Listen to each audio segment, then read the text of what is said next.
Hi friends, welcome to Kalam Study Center. So as per your requirement, okay, I want to give introduction of mini project. Okay, आप बहुत सारे बच्चे पूछ रहे थे बहुत सारे दिनों से कि मिनी प्रोजेक्ट क्या है, उसमें क्या बनाना है, कैसे करना है.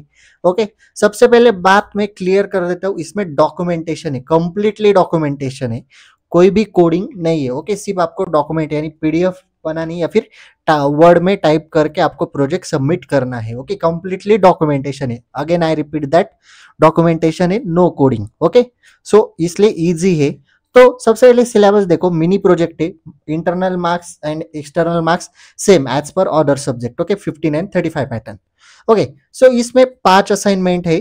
फर्स्ट है preliminary investigation and its activities, then है रिक्वायरमेंट स्पेसिफिकेशन, देन है database design, then a design of a system, then input from a design and output screen layout. Okay, ये 5 असाइनमेंट्स है. तो अभी आपका एक आपके मन में सबसे पहला सवाल आया होगा मिनी प्रोजेक्ट के लिए टॉपिक क्या है.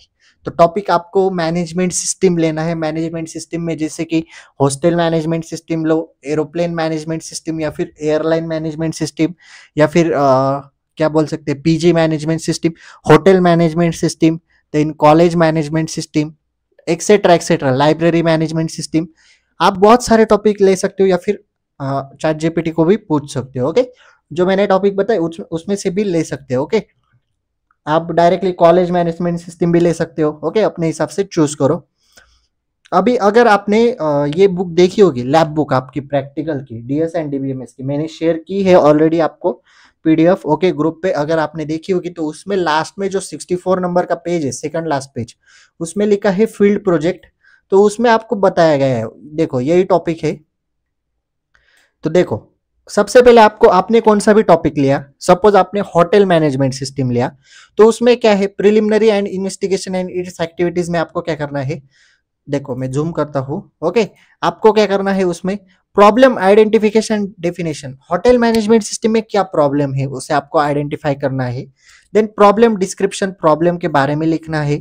Then facts finding technique, then आप उस प्रॉब्लम को सॉल्व कैसे कर सकते हो वो लिखना है. Then drawbacks of existing system, आपने जो होटल मैनेजमेंट सिस्टम बनाया उसके कुछ ड्रॉबैक है या फिर नहीं. Then scope of propose system, उसका स्कोप क्या है.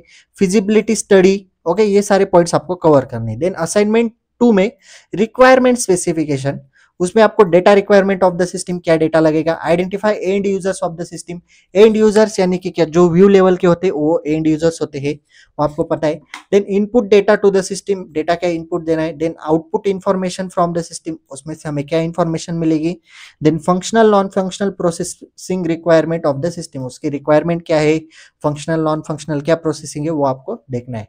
देन डेटाबेस डिजाइन में आपको क्या है, इसमें एंटिटी रिलेशनशिप डायग्राम आते हैं यानी ER diagram. Identify the entities and the attributes. Again I am repeat नहीं बोल सकते, मैं एक बार बता रहा हूँ आपको. जो आपने प्रोजेक्ट का टाइटल है, सपोज होटल मैनेजमेंट सिस्टम, तो होटल आपको एंटिटी के फॉर्म में नहीं लेना है. आप होटल के अंदर अलग अलग एंटिटी लो, यानी कि जैसे कि आप कैसे ले सकते हो, रूम्स, ओके, या फिर सेमिनार हॉल, या फिर किचन, फिर किचन के अंदर एंड अदर थिंग्स. तो आपको जो आपका टॉपिक है ना उसे एंटिटी की कंसीडर नहीं करना है. तो देखो, identify the entity and attributes आपको आइडेंटिफाई करने हैं. देन ईआर डायग्राम निकालने. ईआर डायग्राम मैंने अभी तक पढ़ाया नहीं है, अभी पढ़ाने वाला हूं, तब आप देख लो. Okay, identifying all tables, fields, relationship between the tables. Okay, आपको टेबल डिजाइन करने, उसमें से रिलेशनशिप आइडेंटिफाई करना है, नॉर्मलाइज डेटाबेस करना है. And then last is system design. System design में आपको class diagram, object diagram, component diagram, deployment diagram, use case diagram, activity diagram, state chart diagram, sequence diagram and collaboration diagram. Okay, ये हम पढ़ेंगे आगे जाके और एक लेक्चर में आपको डिटेल बस समझाऊंगा, अभी बस मुझे इंट्रोडक्शन देना है. तो ये ऐसा सब आपको करना है, कंप्लीटली डॉक्यूमेंटेशन है. तो आपको सबसे पहले प्रॉब्लम फाइंड करना है, देन उसके बाद drawbacks, facts, scope, okay, then data requirement system को क्या है, ऐसे ऐसे आपको प्रोजेक्ट बनाते जाना है. ओके, सिंपल है, कोडिंग नहीं है, इसलिए एकदम सिंपल है. ओके, इसलिए पहले टॉपिक सोचो, क्या टॉपिक लो. आप होटल मैनेजमेंट लो, हॉस्टल मैनेजमेंट लो, पीजी मैनेजमेंट लो, लाइब्रेरी मैनेजमेंट लो, कॉलेज मैनेजमेंट लो, एक्सेट्रा एक्सेट्रा. कोई भी मैनेजमेंट सिस्टम आप कंसिडर कर सकते हो. एयरलाइन मैनेजमेंट सिस्टम है, ट्रेन मैनेजमेंट सिस्टम है. ओके, आप बोल सकते हो पुलिस स्टेशन मैनेजमेंट सिस्टम है, एक्सेट्रा एक्सेट्रा, बहुत सारे टॉपिक है। ओके, रियल वर्ल्ड एग्जांपल के साथ खेलो और ऐसा एग्जांपल को लो कि उसमें आपको सोचने की जरूरत ना पड़ सके। सपोज आपने एयरलाइन मैनेजमेंट सिस्टम लिया, उसमें आपको थोड़ा सोचना पड़ सकता है कौन से डिपार्टमेंट कौन से क्या, आपको एयरलाइन के बारे में पता होना चाहिए उसके लिए। ओके, इसलिए अगर आपने सपोज होटल मैनेजमेंट सिस्टम लिया तो इजी है, कॉलेज मैनेजमेंट सिस्टम ली तो और इजी। कॉलेज में क्या आता है, स्टाफ, स्टूडेंट, लाइब्रेरी, आपके computer labs etcetera, ICT labs etcetera, इसलिए ऐसा टॉपिक लो उसमें आपको ज्यादा सोचने की जरूरत ना पड़ सके। ओके, तो this is about all about mini project. और एक लेक्चर डालूंगा उसमें इन डेप्थ इंफॉर्मेशन दूंगा, अभी सिर्फ मुझे आपको टॉपिक और आपको क्या करना है उसके बारे में बताना था। Okay, so if you have any doubt regarding this lecture please ask in comment section और you can DM me on Instagram. Okay, if you like this video please like, share and subscribe to our channel and share this video with your friends. So that's it for today. Till then, tata, bye bye.